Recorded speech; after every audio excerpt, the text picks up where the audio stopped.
마가복음 5장 21절로 마지막 절인 43절, 신약성경 60면입니다. 찾으신 줄 알아 한 절씩 교독하겠습니다. 예수께서 배를 타시고 다시 맞은편으로 건너가시니 큰 무리가 그에게로 모이거늘 이에 바닷가에 계시더니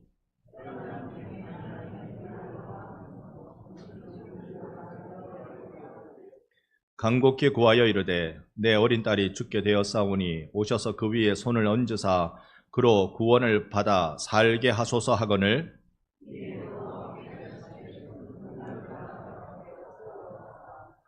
열두 해를 혈루증으로 알아온 한 여자가 있어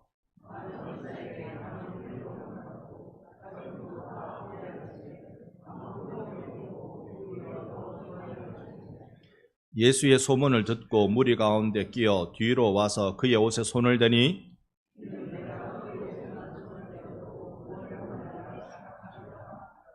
이에 그의 혈루 근원이 곧 마름에 병이 나은 줄을 몸에 깨달으니라.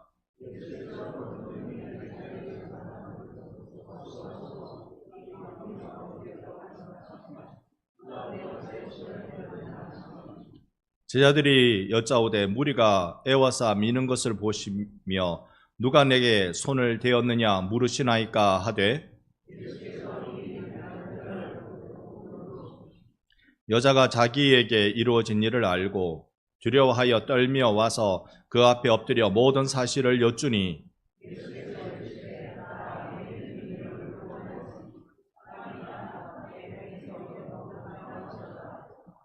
아직 예수께서 말씀하실 때에 회당장의 집에서 사람들이 와서 회당장에게 이르되 당신의 딸이 죽었나이다. 어찌하여 선생을 더 괴롭게 하나이까?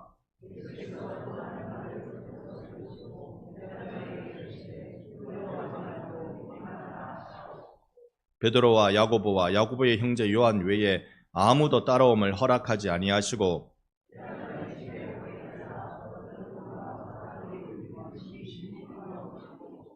들어가서 그들에게 이르시되 너희가 어찌하여 떠들며 우느냐 이 아이가 죽은 것이 아니라 잔다 하시니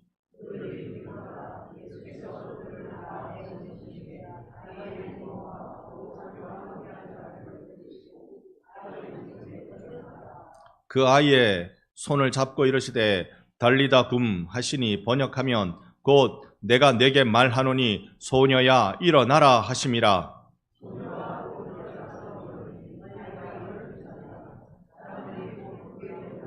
함께 봅니다.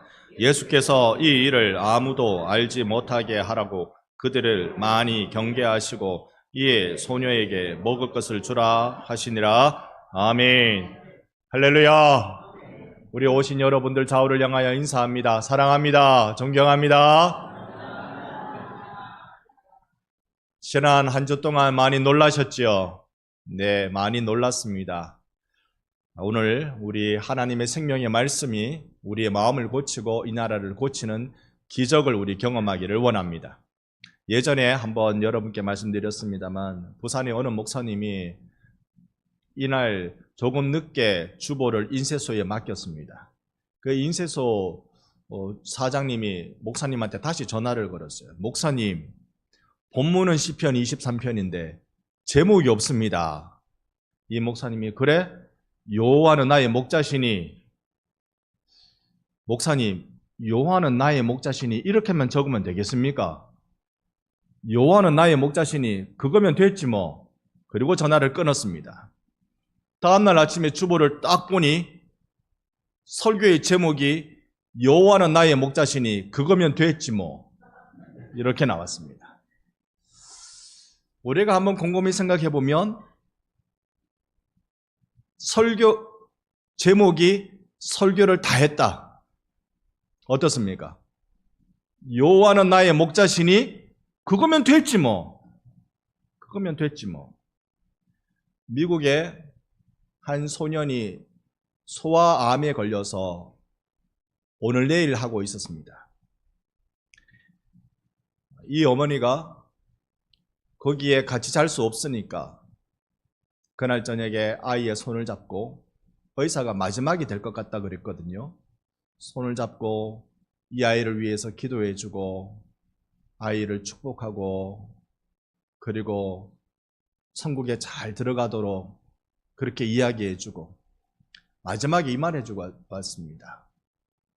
여호와는 나의 목자시니. 이 영어로 보면 The Lord is my shepherd라고 되어 있는데 죄송합니다. 모르는 영어 써서.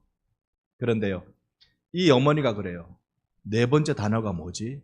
네 번째 단어가 나의. 영어로 보면 나예요. 나의. 여호와는 나의 목자시니. 너 네 번째 단어 잊지 마. 그분이 나의 목자시오. 그러면서 말도 제대로 하지 못하는 이 아들을 병상에 눕혀놓고 자기의 반지를 빼서 아들의 네 번째 손가락에 끼워줍니다. 꼭 잊으면 안 돼. 여호와는 나의 목자셔. 그 다음 아침에 이 아들이 죽었다는 소식을 들었습니다. 어머니가 와서 무너진 가슴을 끌어안고 아이를 바라보는데 아이를 바라보면서 아팠지만 힘들지만 슬펐지만 그래도 큰 위로를 받았습니다. 왜냐하면 이 아이는 오른손으로 자기의 네 번째 손가락 반지를 만지면서 숨을 거뒀기 때문에 그렇습니다. 여호와는 나의 목자이시니. 여호와 그분은 누구십니까? 한 이가 아픈 할머니가 시편 23편을 읽어가는데 옆에 있는 청년이 깔깔깔 웃어요. 왜 그런 거 아니? 읽을 때 이렇게 읽었대요. 여호와는 나의 목자르시니. 이게 이가 아파가지고 발음이 잘 안 된 거예요. 여호와는 나의 목자르시니. 그러니까 옆에 청년이 하나님이 할머니 목을 자르네. 깔깔깔 웃어요. 근데 이 할머니가 펑펑펑 웁니다. 왜냐하면 하나님이 내 목을 내놓으라 하실 때 그때도 그분은 나에게 목자이시라고 나는 믿을 수 있는가? 이 생각을 하면서 여호와는 나의 목자 그분이 나에게 무엇을 해 주실까의 생각을 넘어서 내가 목자를 향한 마음은 무엇인가를 헤아려 보는 시간이 되었다고 합니다. 여러분, 목자는 길을 알고 양은 목자를 알기를 소망합니다. 이게 우리의 신앙입니다. 내가 어쩔 수 없는 상황은 앞으로도 계속 벌어지게 될 겁니다. 내 인생에서 내가 이렇게 운전하고 내가 이렇게 다루고 내 손으로 뭐 어떻게 할 수 있다고 여기지 못하는 것들, 내 손 벗어나는 일들이 수도 없이 계속 일어나게 될 것입니다. 그런데 분명한 것 한 가지가 있어요. 내게 찾아오는 아픔이 나로 종교인이 아닌 신앙인 되게 해주고 있다는 사실입니다. 그래서 흔히들 고난은 위장된 축복이다, 그렇게 말들 합니다. 이 고난을 내가 맞이하면서 종교인이었던 허울을 벗어 던지고 내 구주 예수만 바라보는 신앙인으로 세워지는 역사가 일어나기 때문에 그렇습니다. 오늘 우리네 가슴이 못내 답답하고 어쩌면 지난 한 주 나라와 민족을 위하여서 뜨거운 눈물을 쏟으셨던 믿음의 동지 여러분, 이제 우리가 더 종교인의 허울을 벗고 예수를 믿는 신앙인으로 세워지기를 예수님의 이름으로 축원합니다. 오늘 이 본문 말씀이 우리로 더 큰 슬픔에서 주님의 권면의 말씀을 통해 두려움에서 믿음으로 나가게 해주기를 또한 원합니다. 두려움의 상황에서 믿음으로 나가는 기적이 일어날 것입니다. 여러분, 또 말씀드립니다. 나라를 위해 걱정 많이 하셨으리라 생각합니다. 그리고 각자마다 입장은 다 다를 수 있다고도 생각합니다. 그러나 한숨 나는 건 여전히 있습니다. 우리가 정말 이념으로 이렇게 나누어져 있고 우리가 정말 사익을 추구하는 자들 앞에 나라의 중대사를 결정하는 위치에 올려놔 버렸구나. 을사오적이 괜히 을사오적이겠습니까? 그들이 잊지 말아야 할 자리에 서 있었기에 그들은 오적이 되었던 것이죠. 나라 팔아먹는데 앞제비가 되었던 것입니다. 우리나라가 예수의 기적적인 고침이 일어나기를 소망합니다. 거센 풍랑을 밤새 뚫고 귀신 들린 광인을 고쳐내시며 성큼 다가오시는 예수, 오늘 회당장 야이로와 12년간 혈류증으로 앓고 있는 한 여인을 고치러 오시듯 내 주 예수께서 이 나라 이 민족을 고치러 오시기를 간절히 소망합니다. 참말로 거센 풍랑에 몸을 가누지 못할 우리들입니다. 주님만 필요합니다. 오늘 본문 21절 말씀을 보니 예수께서 배를 타시고 다시 맞은편으로 건너가시니 큰 무리가 그에게 모이거늘 이에 바닷가에 계셨습니다. 여러분, 예수께서 다시 배를 타고 바다를 건넜습니다. 갈릴리 바다가 럭비공 세워둔 듯 그렇게 생긴 바다이니 배를 타고 이곳 저곳을 다니셨겠죠. 이제 내린 그곳은 한 사람을 만나기 위함이었다는 게 분명합니다.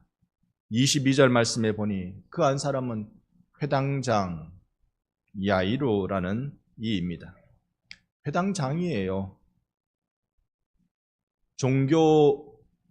종교인으로 그 지역의 가장 높은 위치에 있는 사람입니다.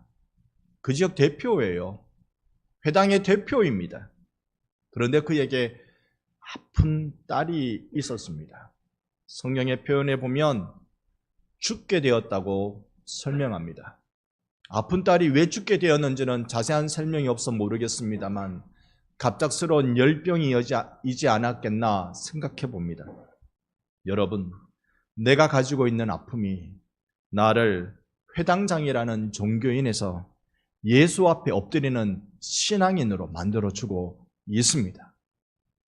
오늘 우리는 우리의 아픔이 주님이 나를 부르시는 신호로 들려지기를 원합니다. 우리는 걱정이 없습니다. 이 조국이 다시 경랑 속에 빠져들지 않을까. 그러나 우리는 또한 원합니다. 이럴 때에, 이 아픔이 심할 때에 주여 우리에게 다가오시옵소서. 나라뿐만 아니라 우리 개인도 아픔이 많이 있습니다. 몸이 아프고 마음이 아프고 잊고 싶어도 잊혀지지 않는 그 엄청난 충격적인 기억 때문에 밤에 잠도 잘 수 없는 그 불행의 날들이 이어지는 이들이 많이 있습니다. 여러분, 이럴 때일수록 더욱 예수 앞에 엎드리는 순간을 찾으십시오. 그래서 우리는 하나님 앞에서 벌거벗은 단독자가 되어야 할 것입니다. 덴마크 철학자, 기독교 철학자 키에르케고르라는 사람이 있습니다. 이름도 어려워 자세히 기억하기 쉽지 않겠습니다만, 그러나 이 사람이 말한 건 귀담아 들을 만합니다. 우리의 불안과 고통, 두려움과 절망을 극복할 수 있는 유일한 길은 무한한 존재이신 하나님으로부터 오는 은총이라고 말했습니다. 여러분, 절망을 경험해보지 않은 사람은 없을 거예요. 크던 작던 모든 절망을 우리는 경험하고 살아갔습니다. 절망이라는 말이 내 한계를 벗어났을 때 생기는 우리의 상실감입니다. 내가 어떻게 할 수 없어서 낙심하고 있는 그 상태, 그것을 우리는 절망이라고 부릅니다. 그런데 절망의 반대말이 무엇일까요? 우리는 쉽게 절망의 반대를 희망이라고 이야기합니다. 그런데요, 이 키에르케고르는 절망의 반대는 신앙이라고 이야기하고 있습니다. 그 부분에 대해서 잠깐 말씀을 한번 드려보겠습니다. 사람이란 존재는 자신의 한계를 벗어나 자유롭고 싶어하는 본성을 가지고 있는 존재들입니다. 그런데 그 한계에 걸려 넘어지면 그 한계 때문에 우리는 절망하게 되는 것이죠. 지금 내 모습에 나의 한계 때문에 아유, 나는 왜 이런 모습일까? 나는 왜 이것밖에 안 될까? 왜 나만 불행할까? 그래서 그는 인간이 실존한다는 건 절망 그 자체다라고 말합니다. 죄와 사망 가운데 있으니 인간에게 무슨 바랄 것이 있겠습니까? 문제는 우리에게 이 절망이 찾아오면 그러면 우리는 이걸 극복하기보다 그 절망에 머무르려는 나약함이 있다는 것입니다. 그는 그것을 죄라고 부릅니다. 절망의 한계를 가진 인간이 무한한 존재이신 하나님을 통해서만 유일하게 절망을 극복할 수 있다고 말해줍니다. 그러기에 절망의 반대는 신앙이라는 것입니다. 신앙이 되게 하기 위해서 필요한 건 예수께서 우리의 절망에 오시는 것입니다. 여호와는 나의 목자시니 그거면 됐지 뭐. 예수가 내게 오셔서 내 온 영혼이 소름 돋을 듯한 깨달음을 주시는 것, 그거면 됐지 뭐. 오늘 나는 이 예수의 오심을 두 손 들고 환영하는 바입니다. 내 슬픔에 오셔서 내 죽어가는 네 번째 아이의 손가락에 반지를 끼워주며 그 아이와 작별하던 어머니에게 오셔서 여호와는 나의 목자시니 그거면 되는 것이지. 목 자르시니 그분이 내 목을 요구하실 때에 그때에도 나는 그분이 나의 목자이십니다라고 고백하는 것, 그거면 됐지요. 그러나 우리가 머리로 알지만 가슴으로 깨닫기는 매우 어려운 일입니다. 이 큰 고독, 모든 고민과 눈물을 가득 안고 있는 나에게 이 모든 문제를 한꺼번에 해결할 수 있는 방법은 그 목자께서 여러분을 어루만져 주실 때인 줄로 믿습니다.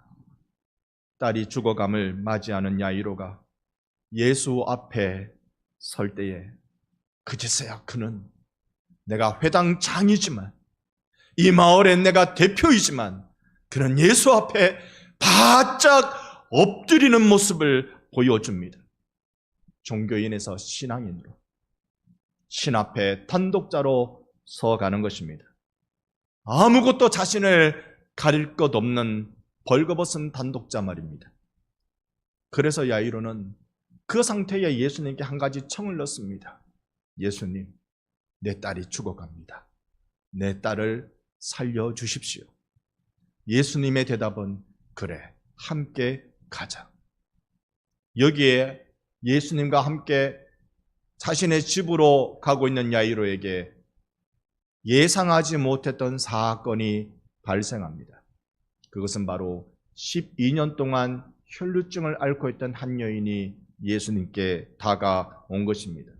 그녀는 그녀대로 12년 동안 자신의 인생의 시간을 허비하고 돈을 허비하고 나올 수 있겠지라는 감정, 이 감정을 소진하고 자신의 인생을 허비한 아픈 몸을 끌고 지금 예수님께 나왔습니다.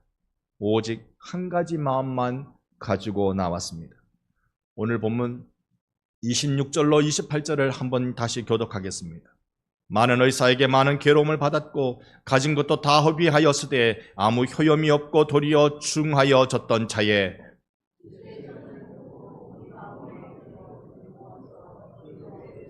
함께 봅니다. 이는 내가 그의 옷에만 손을 대어도 구원을 받으리라 생각함일러라. 아멘. 세상이 해결해 주지 못하는 고통, 이 눈물 범벅의 인생 앞에 그녀는 신앙인으로 나오고 있습니다. 오직 나는 예수를 만지면 구원을 받으리라. 그리고 이내 몸이 나왔습니다.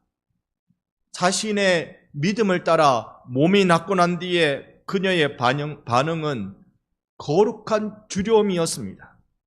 여러분, 주의 임재 안에 갇혀라는 그 찬양이 이런 의미일 것입니다. 여러분, 거룩한 공포를 경험해 본 적이 있습니까? 총칼 앞에 경험되어지는 절망의 공포 말고요, 거룩한 공포, 정말 하나님이 살아계시는구나. 정말 하나님이 내 인생을 보살펴주고 계시는구나. 이걸 깨달았을 때 내 온 몸에, 온 영혼에 소름이 돋는 그 거룩한 공포를 여러분 경험하신 적이 있습니까? 하나님을 두려워하는 이 거룩한 향기로운 기독신앙만이 오늘 우리 그리스도인들을 바르게 세웁니다. 여러분, 주님을 두려워할 줄 아는 코람데오 마음을 품으시기를 바랍니다. 주님을 사랑할 줄 아는 하나님을 경외하는 마음을 가지시기를 원합니다. 두렵고 떨리는 마음을 갖고 있는 그녀를 향하여 예수님이 오셔서 하신 말씀이 34절 말씀, 다시 함께 읽습니다. 예수께서 이르시되 따라 내 믿음이 너를 구원하였으니 평안히 가라. 내 병에서 놓여 건강할지어다. 아멘. 믿음이 합니다. 믿음이 합니다. 12년의 시간이 하지 못했고요. 내 가진 재산이 하지 못했고 내 눈물이 해결해 주지 못했던 이 한많은 내 인생의 절망을 오직 믿음, 오직 신앙이, 예수 믿는 간절함과 그 절박함이 했습니다. 믿음이 얼마나 중요합니까? 예수님이 말씀하시기를 부자가 천국 들어가기, 그거 낙타가 바늘기 들어가기보다 더 어렵다고 말씀하셨습니다. 제자들이 그럼 누가 천국에 들어갈 수 있습니까? 누가 하나님 나라에 들어갈 수 있습니까? 그럴 때 예수님은 마가복음 10장 27절로 그들에게 이리 말씀하십니다. 사람으로는 할 수 없으되 하나님으로는 하실 수 있느니라. 사람으로 못해요. 사람으로 할 수 없는 한계를 벗어나는 일에 사람은 절망할 것밖에 없는데 하나님은 하실 수 있느니라. 믿으시기를 축원합니다. 오직 하나님만 하실 수 있습니다. 하나님만이 구원을 베풀 수 있습니다. 구원은 한 인간인 내가 천국 보장 티켓을 받는 것만으로 끝나는 게 아닙니다. 내가 천국행 열차 타는 것만이 구원이 아닙니다. 진정한 구원은 우리가 살고 있는 삶의 자리가 예수 때문에 살만한 세상으로 바뀌는 그것이 주님이 원하셨던 구원입니다. 예수께서 이 땅에 오셔서 죽어가는 수많은 백성들을 바라보며 살려내고자 헌신하셨던 그 뜨거운 눈물이 이 땅에 필요한 구원입니다.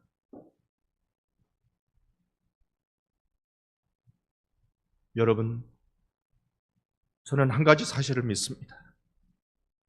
12년의 인생이 아닌 오직 이 한순간 하나님의 임재에 사로잡혀 오직 예수만 신앙하는 이 시간이 우리의 아픔을 걷어가 주시는 줄로 믿습니다.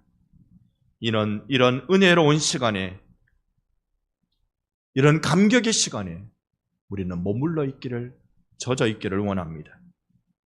그럴 때 비통한 소식이 또 하나 전해져 오는데요. 오늘 보면 35절의 말씀입니다. 우리 함께 읽어봅니다. 아직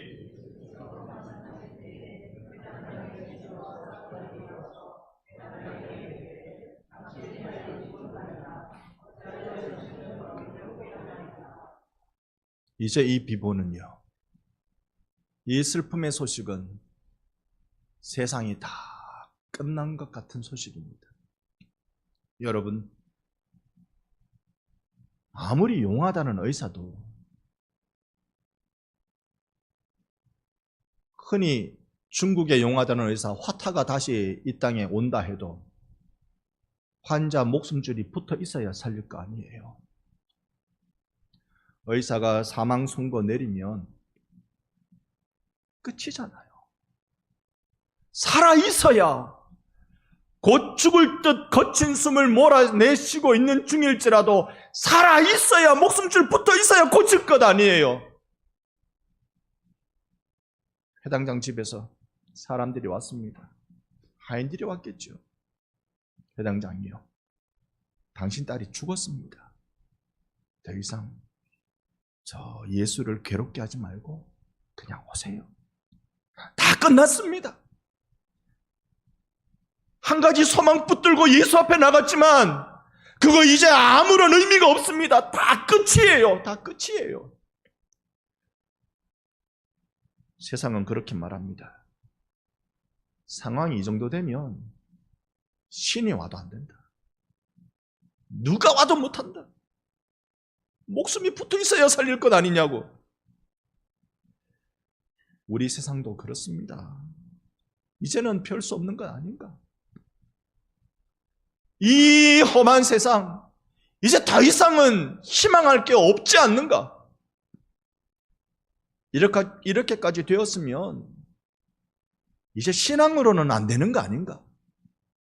분노하고 주먹쥐고 뒤집어 엎는 거 외에는 이제 남은 거 없지 않느냐. 눈을 들어 세상을 보면 낙심할 것 참 많습니다. 세상만 보면 그렇습니까? 내 인생을 뒤집어 봐도, 되짚어 봐도 그렇지 않습니까? 내가 그때 좀 더 다른 선택을 할 걸. 그때 좀 더 열심히 해볼 걸. 그때 내가 조금 더 참을 걸. 내가 좀 더. 그래. 내가 뿌린 대로 지금 거두며 사는 거지 뭐. 여러분, 우리는 더 이상 희망 없는 듯 지날 수도 있습니다. 하지만 여러분, 저 멀리서 들려오는 희망 없음, 절망에 대한 소식이 아니라 바로 내 옆에 계시는 예수의 음성을 들으시기를 축원합니다. 예수께서 들려주시는 그 음성에 나는 희망 대신 신앙으로 반응할 수 있기를 원합니다. 세상의 거대한 굉음은 우리를 요동하게 합니다만 예수께서 들려주시는 세미한 음성에 귀를 기울이십시다. 모든 절망할 것밖에 없는 나에게, 엎어지면 코가 깨지는 나에게, 왜 내가 골라 산 주식만 떨어지냐고요. 뭘 해도 안 되는 나에게, 내 아픔, 내 상처 때문에 주님을 찾았건만 교회 다녀도 이 상처는 점점 더 골마지고만 있는, 더 깊어만 지고 있는 내 불행 앞에 주님이 말씀하십니다. 절망의 소식을 들은 회당장 야이로에게 말씀하십니다. 36절 말씀을 내게 하신 말씀인 줄 알아. 우리 다 같이 한 목소리로 읽습니다. 예수께서 그 하는 말을 곁에서 들으시고 회당장에게 이르시되 두려워하지 말고 믿기만 하라 하시고 아멘, 아멘. 우리 주님이 들려주신 음성을 우리 잘 한번 들어봅시다. 두려움 대신 믿음을 말씀합니다. 두려움으로 얼굴색이 확 바뀐 이 회당장 야이로에게 두려움 대신 믿음을 말씀합니다. 절망의 반대말은 진실로 신앙인가 봅니다. 여러분, 그래서 우리 이제 두려워하지 말고 믿기만 합시다. 저는 믿습니다. 이렇게 어둠이 짙으면 짙을수록 새벽은 더욱더 찬란할 것이라고 믿습니다. 고통의 절망이 깊을수록 내 주 예수께서 주시는 감동과 감격의 시간이 가득 채워질 것을 믿습니다. 참으로 이 나라를 어찌할꼬 죄와 악과 권모술수가 난무하는 이 세상을 어찌할꼬. 많은 이들이 마음 졸였던 지난 시간이었습니다. 이제 우리 믿는 사람들은 보따리 싸들고 산에 들어가야 되나? 세상 등지고 귀 닫고 이제 그렇게 살아야 되나? 지난 한 주 정신없는 한 주를 보냈습니다.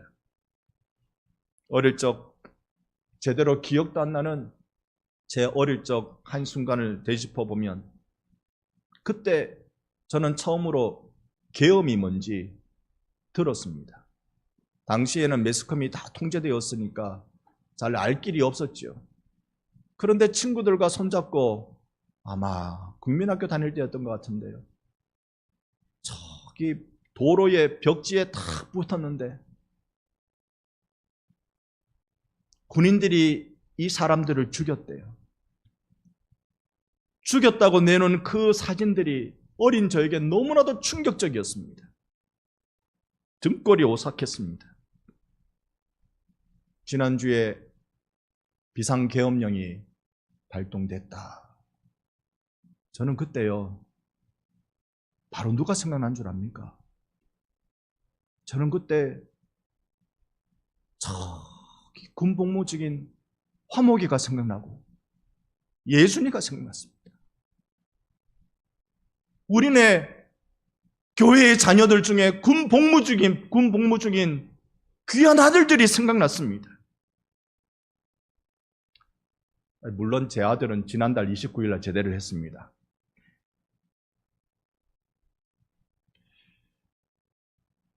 낙심한 야이로에게 주님이 하신 말씀이 무엇입니까? 두려워하지 말고 믿기만 하라. 예수께서 하십니다.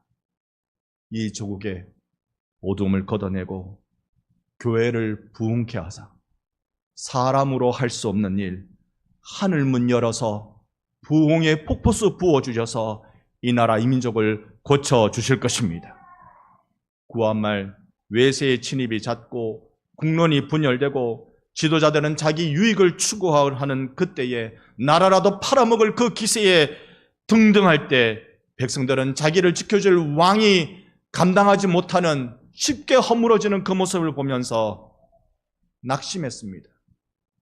1895년 을미사변이 일어나고 1905년에 을사늑약이 맺어지고 기어이 1910년 한일 병합이 이루어졌을 그때에 이런 비극의 역사 앞에 조선인의 마음을 한 선교사는 이렇게 그대로 표현했습니다. 몇 주 전에 여러분께 보여드렸습니다만 감리교 선교사 뮤즈가 이런 말을 하게 됩니다.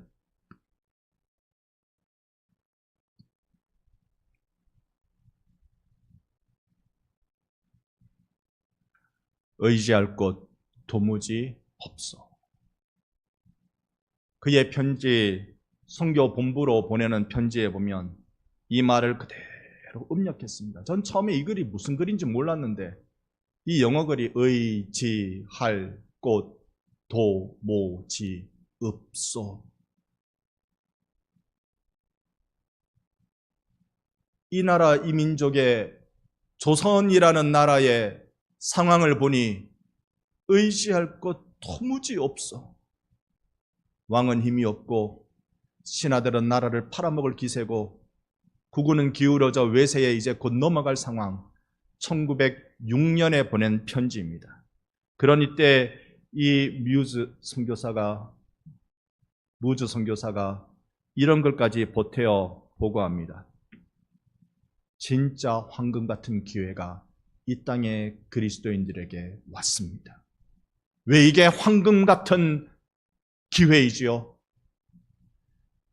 절망이 가득할 때 이제 이 나라 이 민족의 사람들이 하나님을 신앙하기 시작했기 때문에 그렇습니다. 입에 발린 소망, 희망 이야기하지 않고 이제 신앙을 붙드는 기적이 여기 이 땅에 일어났기 때문에 그렇습니다.